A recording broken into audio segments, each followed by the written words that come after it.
Hello, this is Dean Kernut, and welcome to the Alpha Exchange, where we explore topics in financial markets associated with managing risk, generating return, and the deployment of capital in the alternative investment industry. Market prices are the outcome of a myriad of factors. Geopolitical developments, the economy, the regulatory landscape, and the actions of central banks all matter. So too do market participants and the set of products they utilize to assume or reduce risk exposures. For Rocky Fishman, the founder of newly formed derivative strategy firm Asym 500, studying complex products and the mechanical flows they often generate is critical. Our discussion is a review of market risk episodes and how risk management schemes that use volatility as a direct input can accelerate price moves in the broad equity market to both the upside and downside. In this context, we discussed the Feb'18 XIV event, as well as the rapid repricing of risk in August of 2015 when China repegged its currency versus the dollar. Both events speak to the importance of the positioning that can become lopsided when realized volatility has been especially low. We also talk about diversification and correlation. Here, Rocky makes the point that investors must respect the degree to which an impaired market can cause economically similar securities to become severely dislocated. Lastly, we talk about 0 days to expiration options. Not seeing the case for Volmageddon 2.0 at this point, his work at Asym 500 will nevertheless be focused on carefully studying short-dated option flows. I hope you enjoyed this episode of the Alpha Exchange, my conversation with Rocky Fishman. My guest today on the Alpha Exchange is Rocky Fishman. He is the founder and CEO of Asym 500, a newly formed derivative analytics and strategy firm. Rocky, welcome to the Alpha Exchange. Thank you, Dean. Great to be here. First-time guest, long-time listener. And I can actually say long time now that the Alpha Exchange is closing in on its 5-year anniversary. So congratulations in advance. Appreciate that. And a lot has happened over the course of those 5 years, some of which we'll get into in part of our discussion on these vol events that seem to beset the markets. So as we get our conversation underway, let's just dive into your career history a little bit, how you got into markets. We'll talk about the role of a derivative strategist. So take us back to the beginning for Rocky Fishman in terms of Wall Street. Sure. So I did computer science at Harvard. I didn't have a great sense of what I wanted to do after school, but I entered the finance industry as a programmer. And for the first 8 years that I worked in this industry, I was primarily a programmer. 5 of those years at Goldman Sachs in the investment management area, and 3 of those years at Platinum Grove Asset Management. Being a programmer really forced extreme detail orientation because you're writing things that are run over and over and over again. And writing code has remained part of my process throughout my career. When I joined Goldman Sachs, the first group that I started with was what's now known as the Investment Strategy Group. It was a very top-down group in which they were looking at private clients' portfolios from the asset allocation perspective. Almost every senior team member had a PhD. That was a credential that I had a lot of respect for at that stage in my career. It was very model-based. They were using the Black-Litterman model. And my job was to create software that would take that model and allow their client representatives around the world to create customized portfolios for their clients. I learned a lot about models and their limitations in that role. One thing that I noticed was that option strategies didn't really fit into this mean variance optimization framework. I also learned that anything that was uncorrelated with the rest of asset classes looks really, really good. My next stop after that was Platinum Grove Asset Management. At Platinum Grove was a quant-driven multi-strategy hedge fund. Most of the senior people there had previously worked at long-term capital management. Within that team, I was working with groups that were really looking much more at a granular relative value level. So if you think about the asset allocation team, that was my first team at Goldman, that was looking at the world very high level. At Platinum Grove, I was working with teams that were really trying to look at the nuances in individual assets and try to find relative value bordering on arbitrage strategies that they could implement. So it forced me to be even more detail oriented as I was building software that was taking some of their analysis of market relative value and turning it into code that would then help them with actual trading decisions. I also worked with a credit derivatives desk that they opened up during the time that I was there. That became a little bit more of an introduction to directional view taking because it was a little bit more macro than just pure relative value. I was going to say, just take us back to those early days in supporting that kind of asset allocation team at Goldman Sachs. Give us a sense of context in terms of the time, the market cycle maybe from a vol standpoint. And then you mentioned diversification. So I think this is a topic we'll probably wind up being a thread throughout this discussion, but talk to us about, just dive into a little bit further, that comment you made about the goal of finding these diversifying assets at that time. Sure. Well, the world was changing a lot then. I started working there just about the peak of the dot-com bubble. And then markets started to become a lot more volatile during the time that I was there. So there was a little bit of a sense of how much do you need to be changing the model or changing the assumptions that are going into the model in response to the way the world is changing. And diversification mattered some, except that the most risky assets could often be the drivers of risk and return. So I think that there's only so much you can do with traditional allocation as a diversification tool. And I think that there is a role for options and protection for people who need that. So some of the concept of diversification is about understanding just how much risk you can take. So it becomes an exercise of not just does the asset offset the risk of your most risky asset, but also a very, very important decision that investors need to make is how much to hold of the risky asset and how much to de-risk in response to not being able to take enough market risk. Any broad takeaways just from the experience at Platinum Grove from how the models get implemented and just from a real world standpoint? Limitations, things that you saw in that role. What are some of the broad takeaways? That was a very model-driven approach to markets, using a lot of derivatives. Talk to us about some of what you learned from that role. Yeah, I mean, look, some of it is that it's hard to know when opportunities are going to start to work. Like there are things that look like they should work, and there can be small mispricings in markets that don't get corrected right away. Essentially, markets are never going to be perfectly efficient.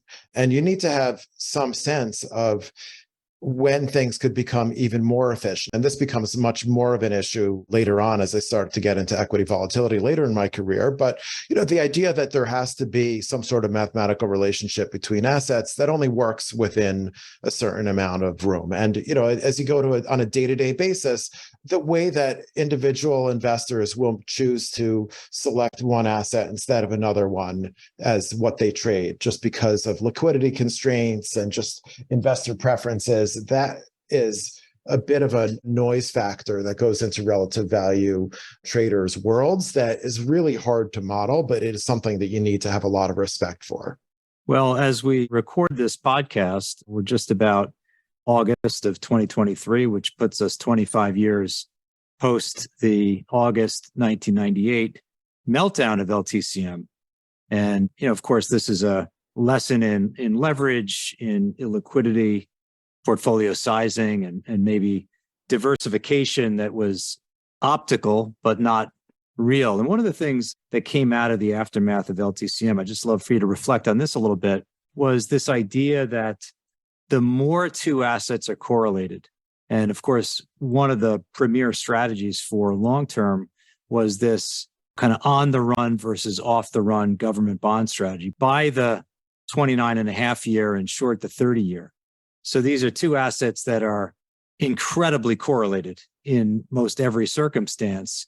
And the unwind of LTCM is about that correlation because of the size of the position getting unwound, the correlation just running amok, going from 0.99 to maybe 0.8. And it's just interesting. I'd love to hear your thoughts on this. You're sizing something to a tremendous degree based on a correlation that is that high, right? The residual risk of a long short strategy when the correlation is 99% is almost zero. And so you can get pretty big in that strategy, perhaps, of course, too big in hindsight. What are your thoughts on that, just in terms of how correlation assumptions impact sizing and what that means for risk taking?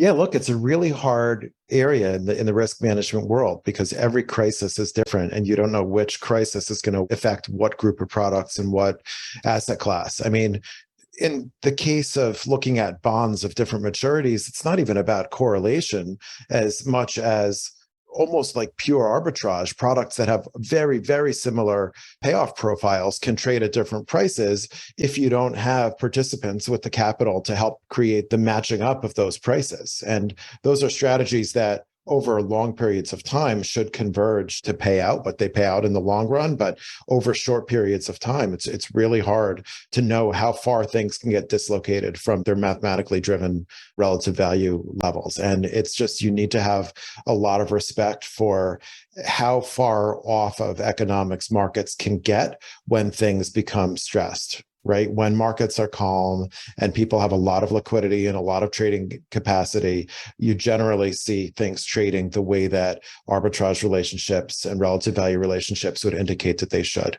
And in a stressed market, when there's no liquidity and no risk tolerance, things can get very, very dislocated. And there's no way to know in advance where that's going to hit. You know, you need to look at how big the players are, how deep the balance sheets of those players are, how much individual positions are starting to outsize the markets that they're participating in. So there's a lot of factors that go into it, but every crisis is different. And it's really in the crises that these correlations break down, and every crisis is really different.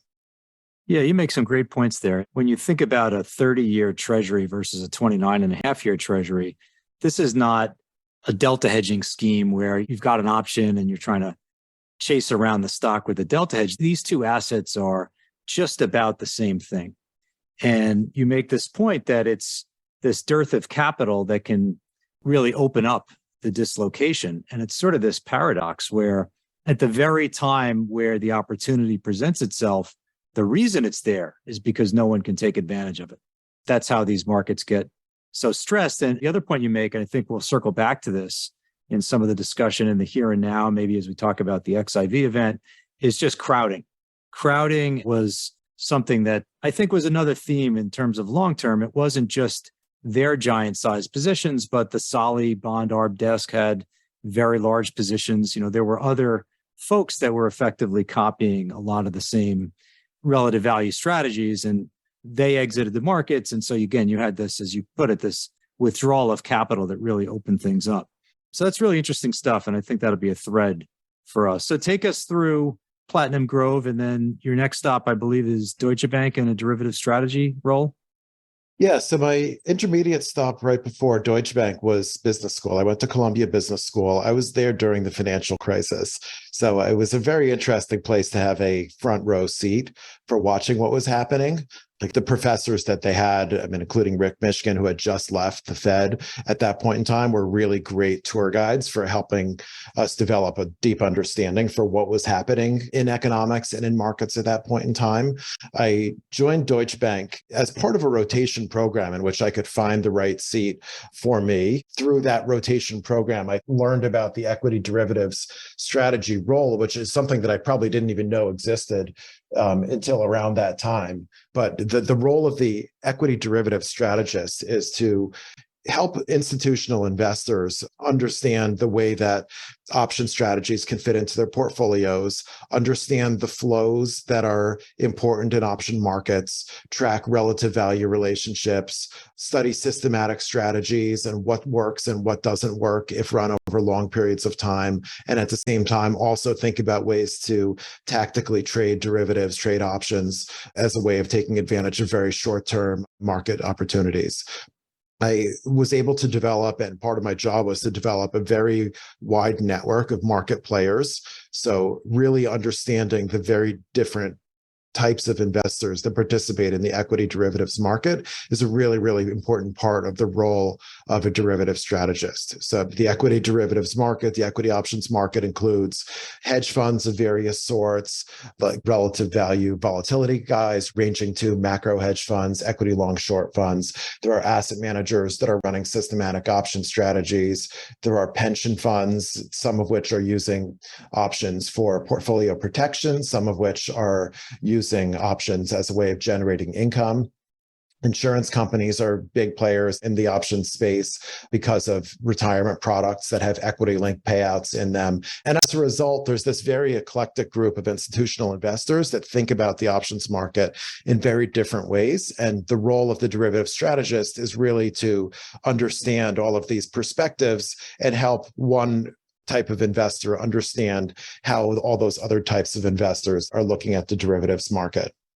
It turned out to be a great time to become a derivative strategist when I started doing that at the beginning of 2010, because at that point, the market for VIX related products was just taking off. And so I wasn't really behind very much in that everybody was learning this new world of volatility trading products at the same time. Well, take us back to that. So not too far after the financial crisis, of course, vol remained pretty high for a period of time. You had the flash crash, you had the Eurozone sovereign crisis and the US debt ceiling issue in 2011. Those were big deals. And so it's not as if vol just mean reverted post the GFC. Very quickly, there were these aftershocks. And as you mentioned, there was the development of more tradable products around the VIX and specifically the VXX. If you can, take us back to that period with respect to the tradability of the VIX and maybe give us a little bit of a tour guide as to how that's evolved over time. Folks utilizing the VIX and its various derivatives for different reasons. Walk us through that. Yeah, I mean, it really is something that goes back well before the VIX products were ever launched. It's more of a story about what volatility is and how people are using volatility. And we go back 50 years to the Black-Scholes formula, which said that you could look at the price at which somebody is buying an option and infer from that something about how volatile markets are implicitly expected to be going forward. So on the very, very early days of watching volatility, it was just something that was a byproduct of people trading options. And then the VIX formula was created as a way of tracking that a little bit more systematically. But as we had this VIX index out there, we started to realize, quants would start to realize that if you could take this VIX thing and throw it into a portfolio, you would actually have a very nice return profile. You would have a product that's negatively correlated with equities and goes up a lot when equities go down a lot. And that created a lot of interest in how do you create a tradable VIX? And the problem with the VIX itself is that it's not a tradable asset. It's just a calculation that's looking at the prices of options and reporting what those prices are, but it doesn't account for the fact that those options are constantly changing composition within the VIX calculation. So in 2004, they launched futures on the VIX, which allowed investors to take a position on where the VIX would be at a given date in the future. They didn't really catch on that much in the early days. And then they launched options on the VIX in 2006, which were essentially calls and puts on VIX futures. All of that started to trade a little bit, but it was really the financial crisis that got investors much more focused on these as a product, because then you could see as the VIX shot up into the 80s that if you did own a VIX future or a VIX call option or any sort of long VIX exposure, you would have had a really powerful form of protection in your portfolio. Futures options, not the easiest thing for your average investor to trade. And so in the immediate aftermath of the financial crisis, there was also an ETN, kind of like an exchange traded note that was launched, the VXX, and that became a very accessible way for investors to become long volatility. And quickly after that, we also started to realize that, well, if you could short volatility, that would have a very interesting carry profile. So there were also products that were launched pretty soon after that that allowed people to be short volatility. But the net effect of all of this, and the VIX market got really big really quickly, is that back in the day, volatility was something that you could look at and infer from it maybe what people who are trading options think about the world.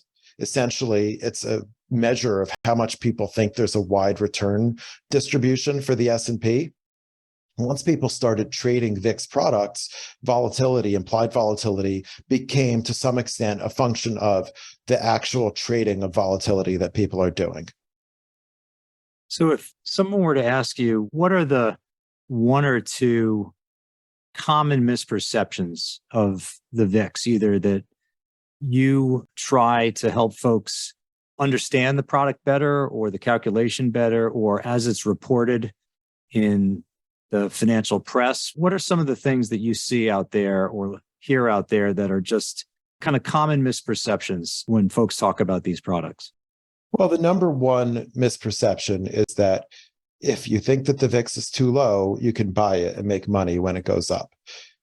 The VIX is not a tradable product. And when the VIX is low, you can't buy the VIX itself. You can only buy futures on the VIX or call options on the VIX. And there typically is a term structure to volatility in which a VIX future expiring a month or two down the road will end up being priced a couple of points above the current VIX level. And so for you to make money owning a VIX future or owning the VXX, which owns VIX futures, you need volatility, the VIX itself, not just to go up, but to be able to get past that hurdle of the term structure of volatility. When you're buying call options, you also have option premium that you need to pay for. So the idea that it's easy to just kind of take the view that volatility is going to go up based on where the VIX is, it's not that straightforward. I think that's the most important thing.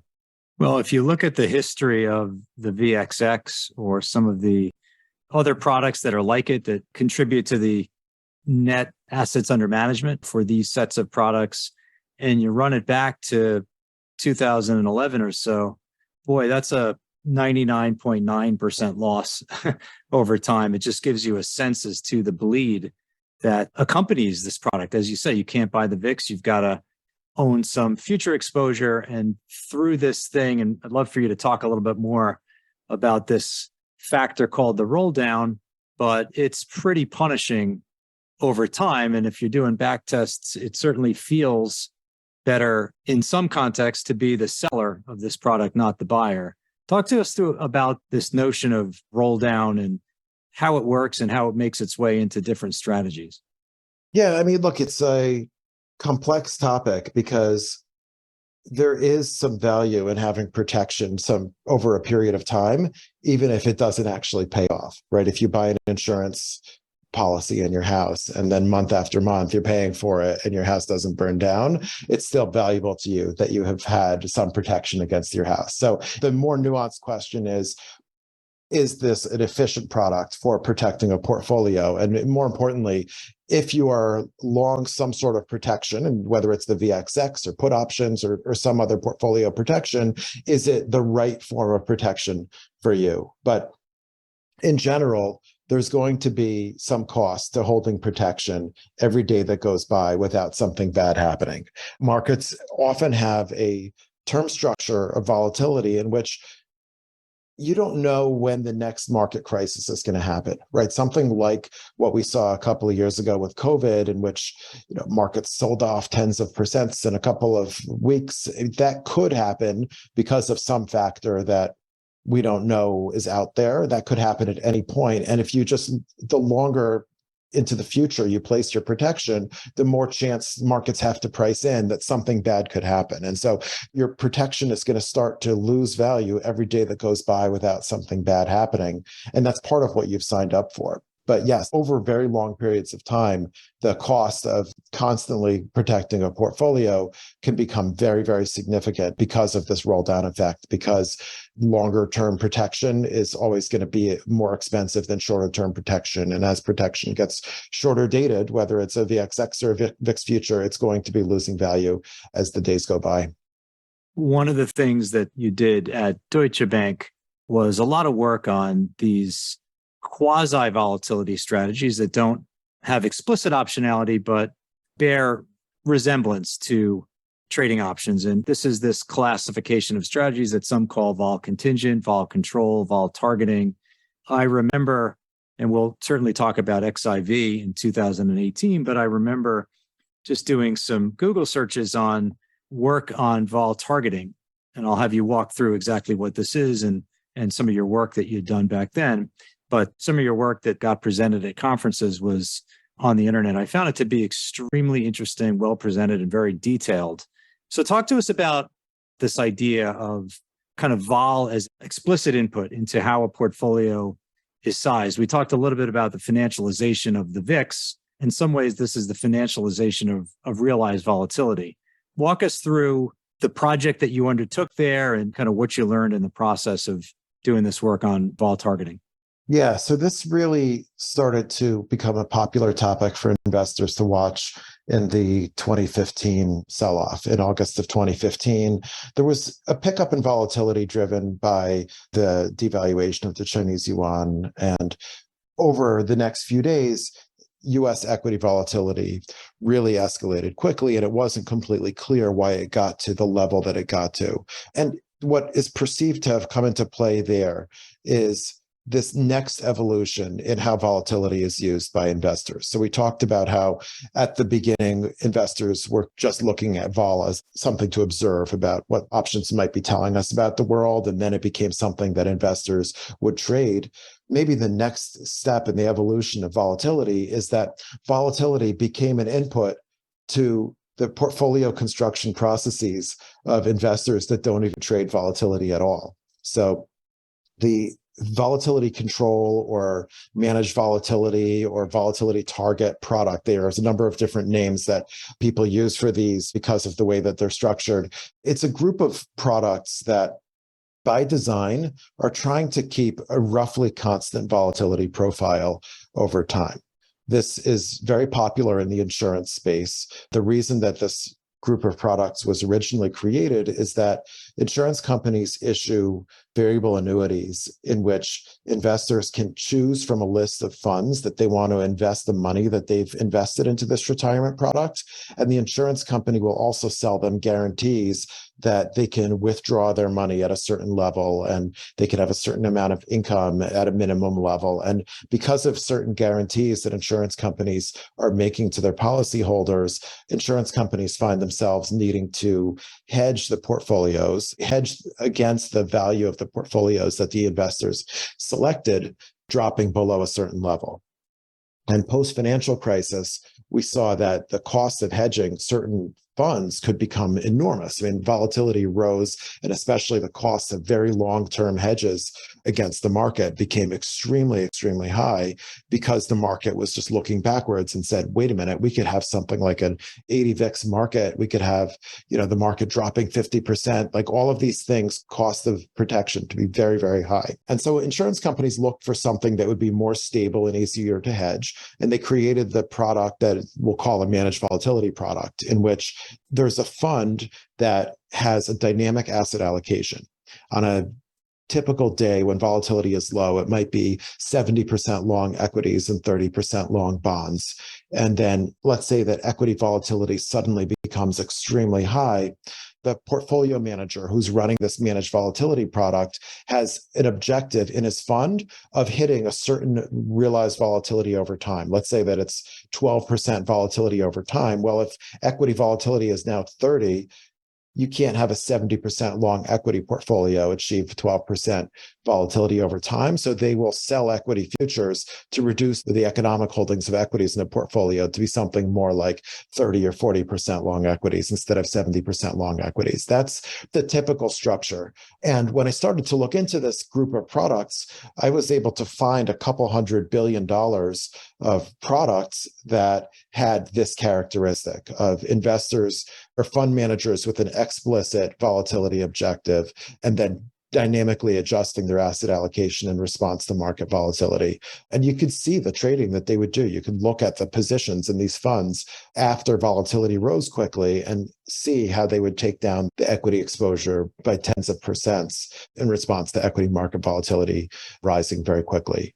This got a ton of attention from investors because what this type of product does is create a feedback loop in volatility. Volatility rises, volatility managed portfolios have to sell their equities. That causes volatility to rise more, and volatility rising more would cause the managed volatility portfolios to sell even more of their equities. So it created a feedback loop in volatility, which really made volatility itself something that could be a driver of subsequent equity market returns. I've always liked the way Chris Cole from Artemis framed it. He used to say that volatility became not just a statistic we observe and talk about, but an actual player on the field. Always like that. And it's sort of this new Greek, right? D delta, D realized vol. I want you to help us frame out. So if I think about this August of 2015, you mentioned that China sort of quasi deval, repeg, whatever you want to call it. But boy, that was some shock. I think the VIX did get to 40. It was one of the steepest increases in the VIX over a short period of time that I can recall. I'll put it in a category close to, probably not the same as the XIV in 2018, and then maybe COVID as well. But it's clear that the market became very susceptible to processing a shift from extremely low vol to extremely high vol.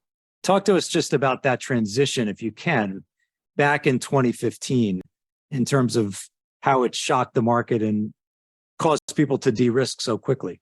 So that in itself, like what we described of volatility causing equity markets to fall and then causing more volatility, that works in the vol up direction, but it also works in the vol down direction. So as markets start to become less volatile, all of the portfolios that have been de-risked as response to volatility rising could then start to buy back the equity portfolios that they had sold and start to rebuild in equities. So it is something that has created a little bit more of a cycle in volatility where you can have very high and very low periods of volatility. We actually saw that the year before in 2014 when we had a very high vol October and then very low vol November, and then we got into very high volatility in December again. And so if you look at the last decade, or let's say the decade of the 2010 to 2020 period, you can look at it as being a very, very high vol period. If you compare the number of transitions from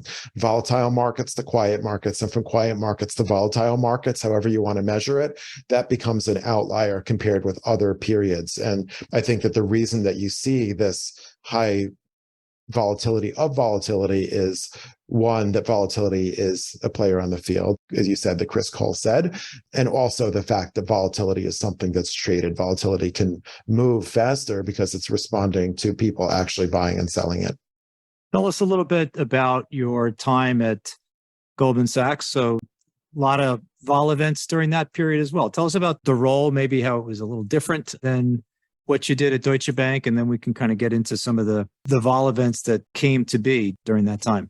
Yeah, I mean, look, it's the thing that really stands out is the events that were happening during that period. I mean, the 2017 to 2023 period for markets was a very, very rich one for volatility. So I was new to Goldman Sachs at the beginning of 18, and then we had the event that was linked to the XIV and SVXY and the VIX exchange traded products, and became something that had a very wide impact around global markets. And so helped me very quickly get to build a network within that firm, just because of the demand for people to know a lot about volatility in a very short period of time. So, I mean, both of those places, Deutsche Bank and Goldman, I was able to start building very wide networks of investor contacts who kind of cared about these different dynamics, whether it's the ETP, the exchange traded products, or the vol targeted products. I mean, all of that stuff really had a wide range of investor interest, not just people who are trading those specific types of products, but also there were all sorts of investors who needed to know about these factors that were driving around global markets. You mentioned this characteristic in markets of lurching from very low vol to very high vol and then maybe back, that becoming a thing that we observed in markets. I'd love for you to distinguish that from the risk dynamic that really was 2022, where obviously the bond market was kind of the driving force, higher yields, taking down equity markets, but losing a lot of money on your equity portfolio and certainly not getting a lot of benefit from some of the common hedges that we all look at, S&P, VIX, and so forth.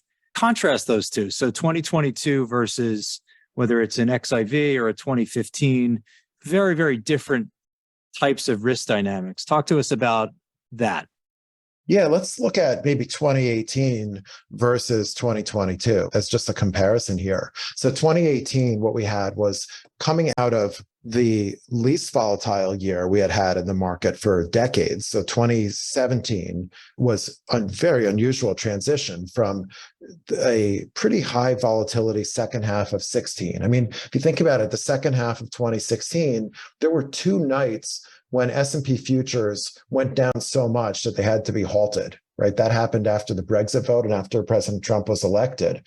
And then months later, we're talking about it being rare to have a 1% move in markets. You had roughly 1% move a month on the S&P in 2017. And so that created a very, very calm market environment in which strategies in which investors were selling volatility or taking kind of relative value risks seemed like they were very safe, and investors were taking big positions in strategies that were selling volatility, and in particular two exchange traded products related to VIX futures, the XIV and the SVXY, in which those products, because their returns, they were selling VIX futures and doing so in a way that they kind of were getting bigger over time. And also because if they went up a lot and their products would lose money, it was an inverse product, they had this feature in them that if volatility went up, they would have to cover a lot of the short volatility exposure that they had. Those products became very big during 2017. And then in 2018, we kind of hit a breaking point where there was almost like a hard to explain 3% sell-off in equity markets in the early afternoon of one day in early February 2018. And because volatility was starting to rise so quickly, VIX futures were rising so quickly, those products started to cover their short volatility exposure because the way that the funds were constructed. And that created an end of day feedback loop that caused a significant jump in volatility. And then because volatility is kind of linked to equities, it caused sell-offs in equity markets around the world. And so that was a very equity-centric moment, right? I mean, there were some knock-on effects into other asset classes.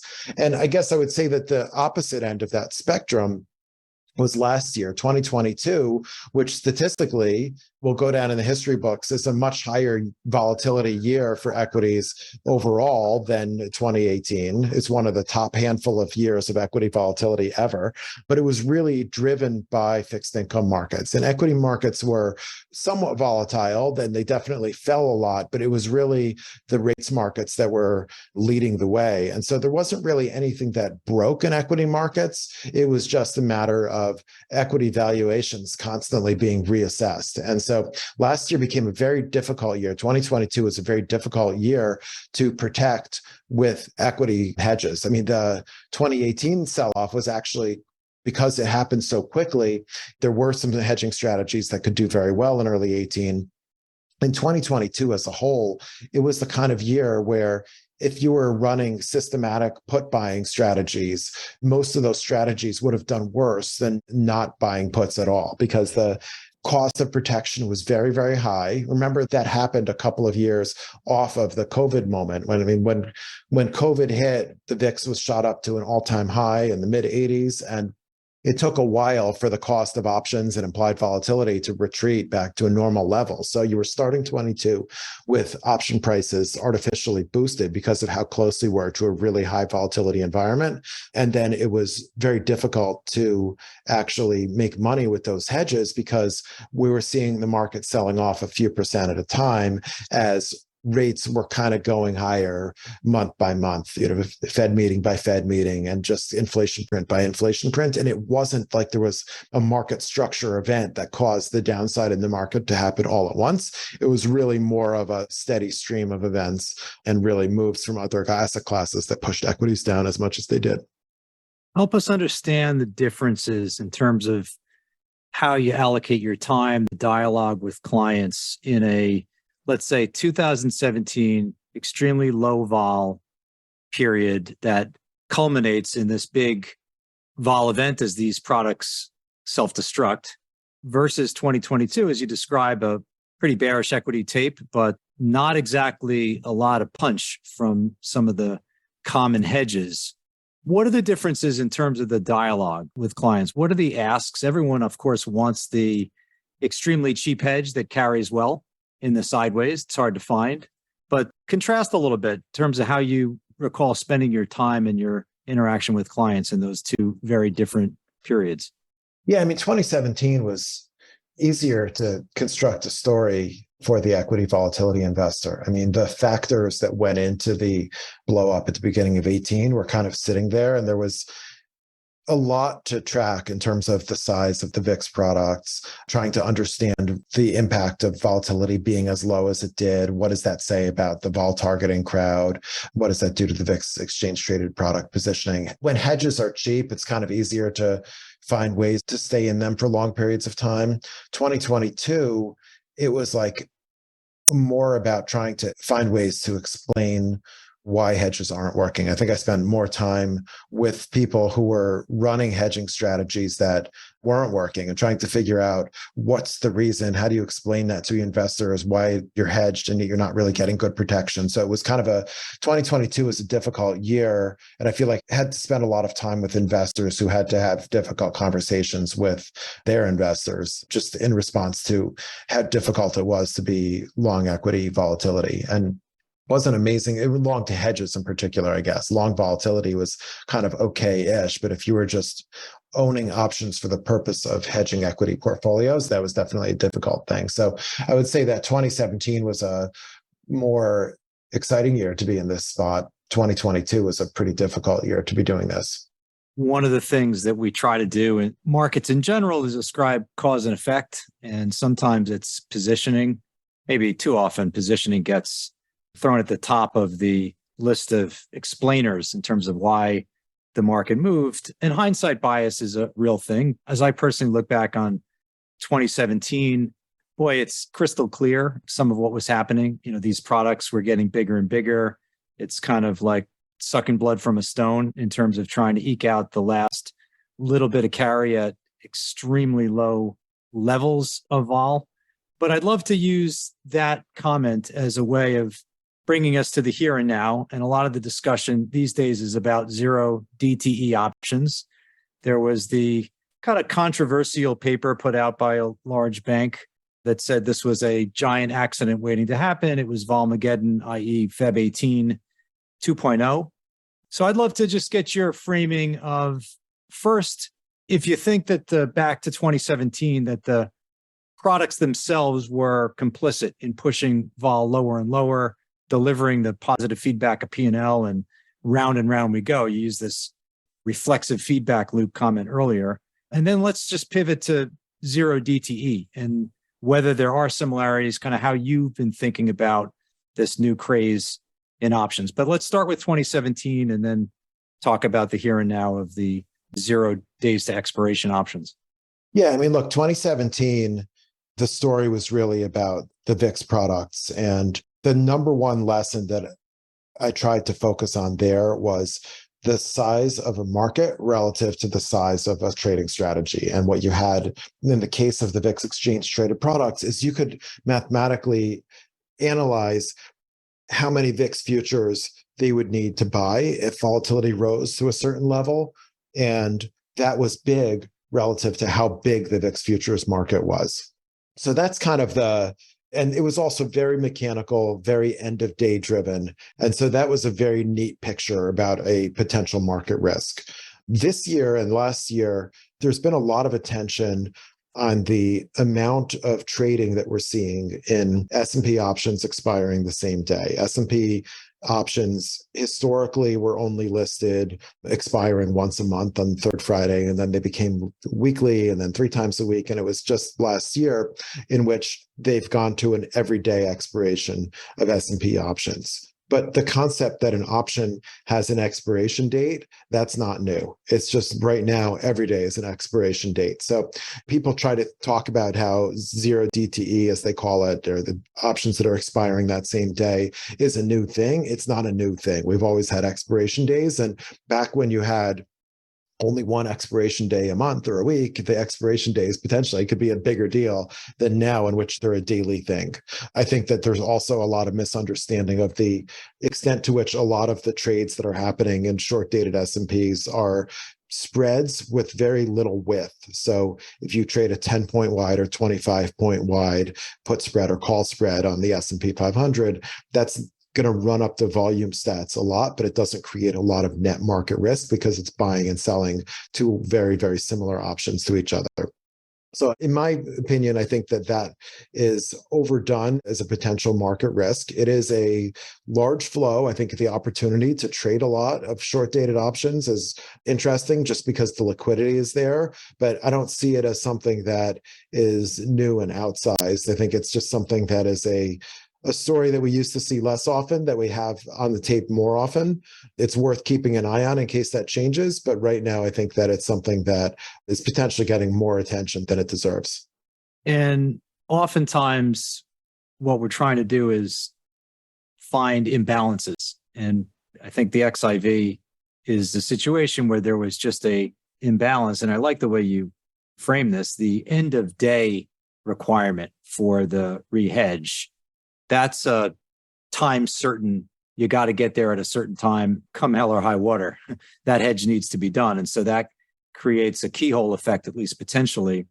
Do you see any crowding one way or the other that's sort of impacting the pricing of very short dated vol, either from the selling of vol or the buying of it at this point?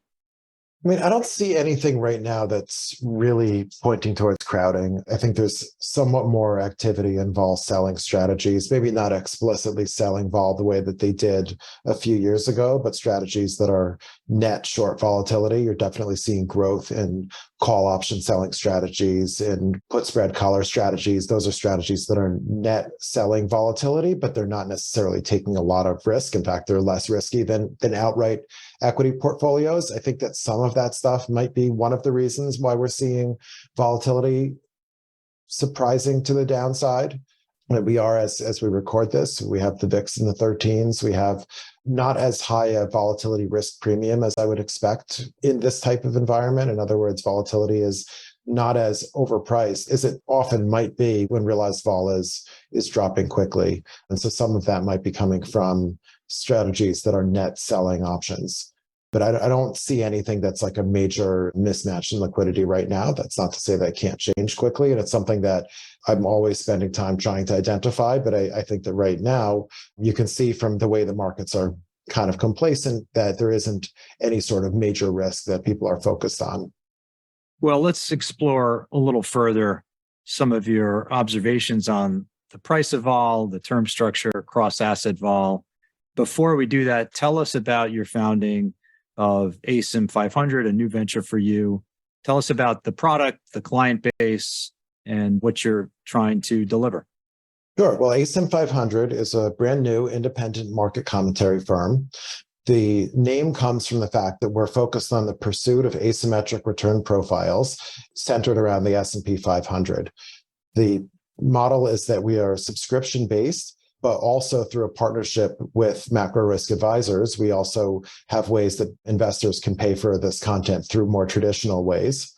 The products are both written and relationship. The written product is going to be roughly weekly. We're getting close to a weekly schedule. The consulting product is one-on-one conversations with institutional investors. And so trying to maintain this network that I've always tried to build up on. The types of investors that are likely subscribers are a mix of asset managers, hedge funds, pensions, insurance companies.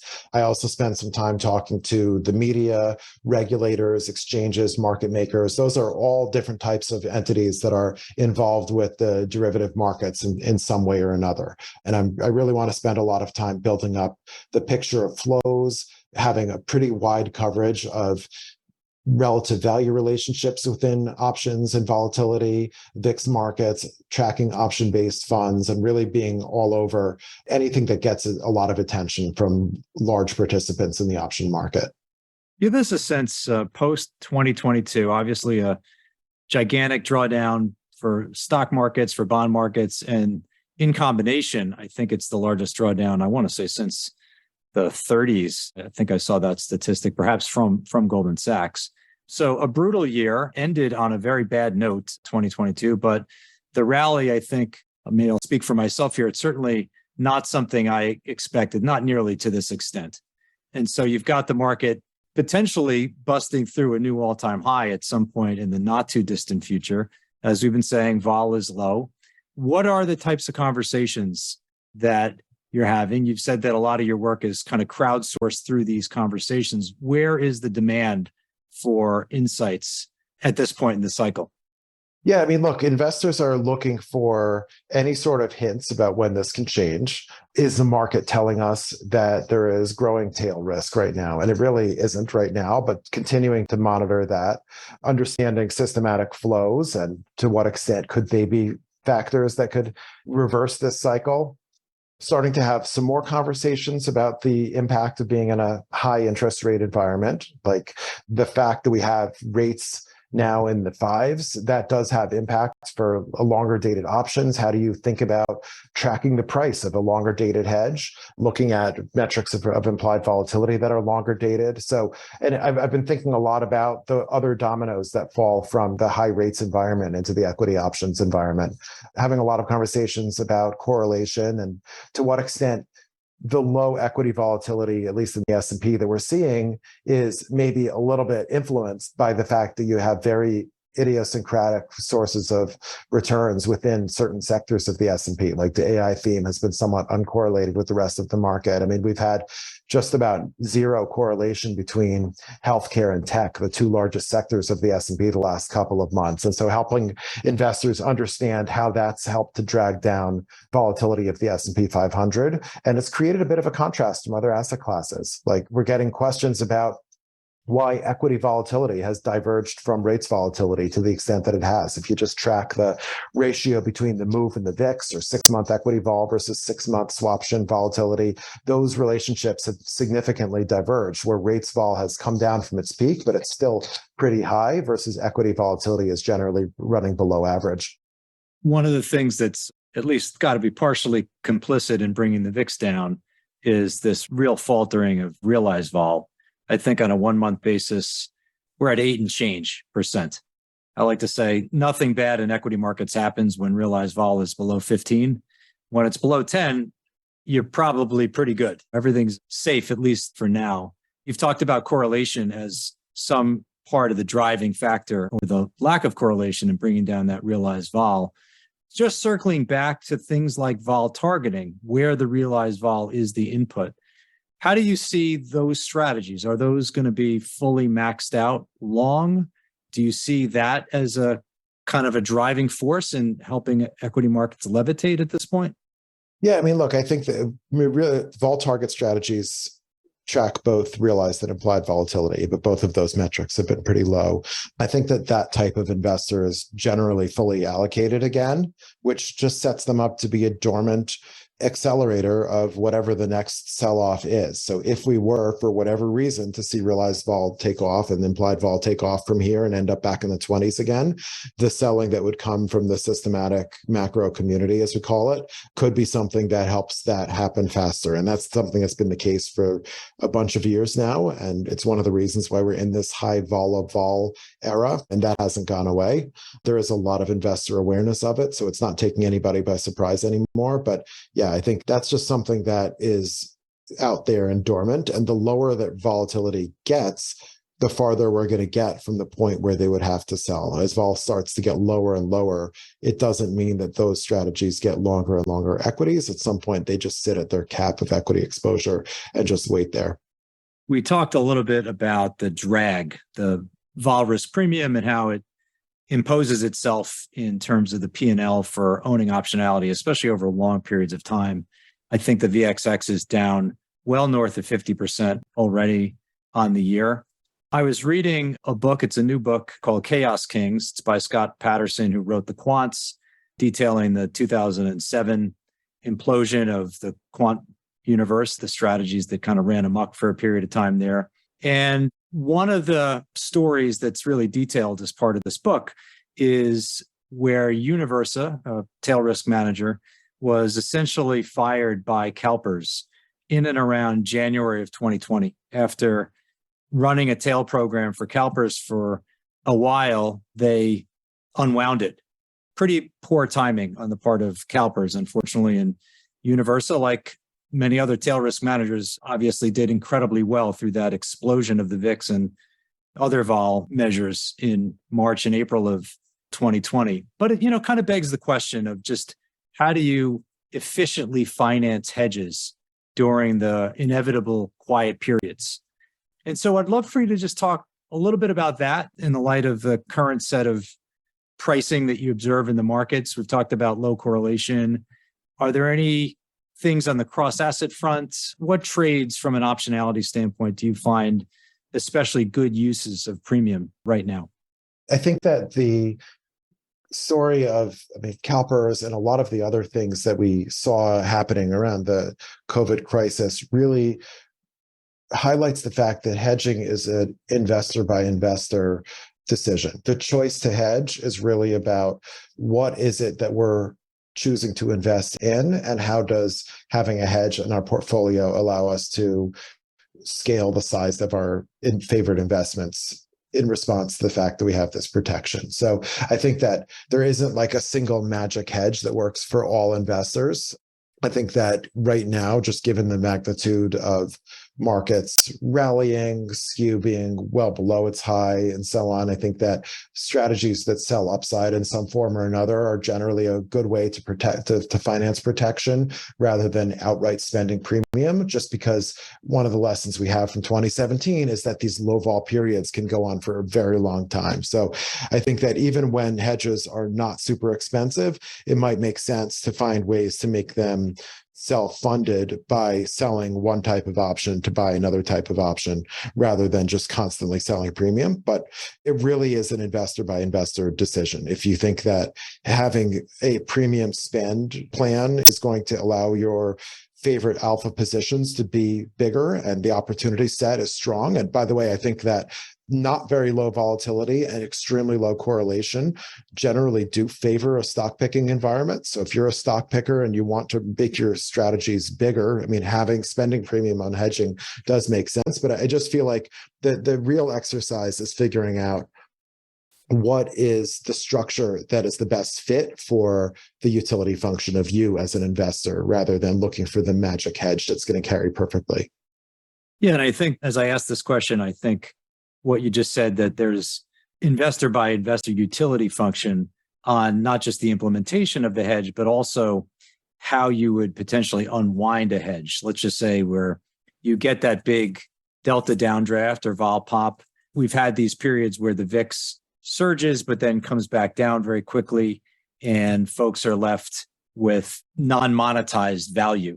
Talk about that just a little bit with regard to how someone should think about the monetization broadly, not levels or anything like that, but the broad question of monetizing hedges that have done what they were supposed to do. How should people think about that in the context of the types of vol events that we've experienced and the behavior of vol through these events? Really, two things I would say about monetization. One is it doesn't make sense to own an option that you never would have bought. So if you have a put option that's 10% in the money, you never would have bought a put option that's 10% in the money. So probably it's time to roll that to a lower strike and reduce the amount of money that you would have at risk should markets rally back across that strike. So I think that the rule of what is something that's in the realm of what I might have chosen to buy should apply to things that you already own. And the second thing is just to have a real clear understanding of the utility function that you have as an investor and why that chose you to put on the hedge in the first place. And if you are looking at what the hedge is doing relative to what you were trying to solve for originally, I think that should inform the decision about when to roll a hedge or get out of a hedge. The decision of whether you switch to a new hedge or get rid of the hedge is really a function of what you were trying to solve for originally. Excellent. Rocky, have absolutely enjoyed the conversation. We got into the weeds on all things vol correlation and exchange traded vol products. So appreciate the insights. I think our audience is really going to love this one. So thanks again. Thank you, Dean. You've been listening to the Alpha Exchange. If you've enjoyed the show, please do tell a friend. And before we leave, I wanted to invite you to drop us some feedback, as we aim to utilize these conversations to contribute to the investment community's understanding of risk. Your input is valuable and provides direction on where we should focus. Please email us at feedback@alphaexchangepodcast.com. Thanks again, and catch you next time.